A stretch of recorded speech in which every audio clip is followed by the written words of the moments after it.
Hi, welcome to another edition of The Gray Area. So we're excited about the July 8th informational setting that we're going to have on Advanced Nuclear 101. Let's talk about who's going to be there because it's dynamic. So we have GAIN, which stands for Gateway for Accelerated Innovation in Nuclear Technology. So that is a public-private partnership that's established by the U.S. Department of Energy, and it operates out of the Idaho National Laboratory. They facilitate access to both technical, regulatory, and financial support needed for the commercialization of advanced nuclear technologies. They're flying in for this event.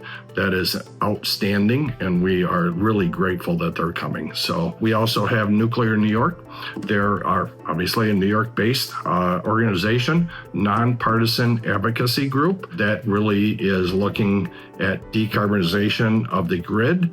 And their advocacy is centered around nuclear, not only the preservation of current generation, but the development and advancement of new technology generation in the nuclear field. So we look forward to having Nuclear New York here for that. NYSERDA, New York State Energy Research and Development Authority, grateful that they have agreed to participate.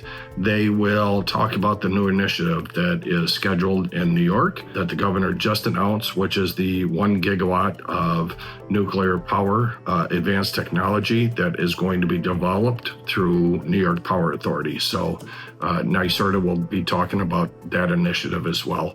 So grateful for NYSERDA's participation. Clarkson, right here in our backyard. So glad to have Clarkson. They're a nationally recognized research institution. They specialize in energy systems and engineering, including nuclear, and they also talk about the electrical grid and the modernization that's going through. So Clarkson will kind of give an update or an overview of the current status of the grid. So grateful for Clarkson's participation. We also have right here in close to us, we have Greg Lancet. He's the president of the New York State Pipe Trades and Central New York Building and Construction Trades Council, and Travis Flint, business manager for IBEW Local 910. So Greg has been very, very involved in the all-above approach for development of our energy strategy for reliability and decarbonization. So Greg will talk about some of his work in that field. Travis Flint and Greg will both talk about what it means for the skilled trades labor out there, because there's significant economic benefits to advanced nuclear technology. So all in all, we will talk about what is advanced nuclear technology, the economic benefits, not only through direct jobs, but potential for economic development associated with the deployment of advanced nuclear technology.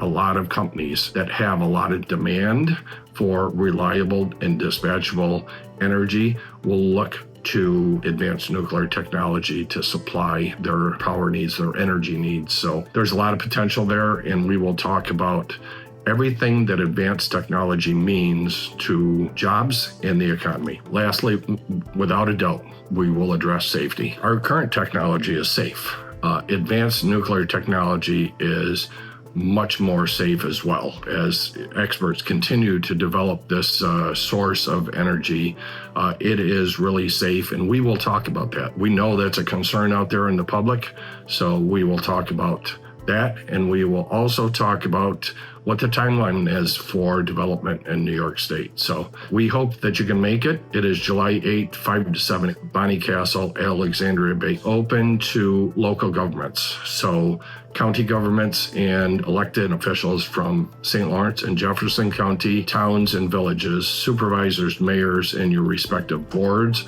are all invited. Brothers and sisters from labor are invited to be there. And we are inviting Farm Bureau as well.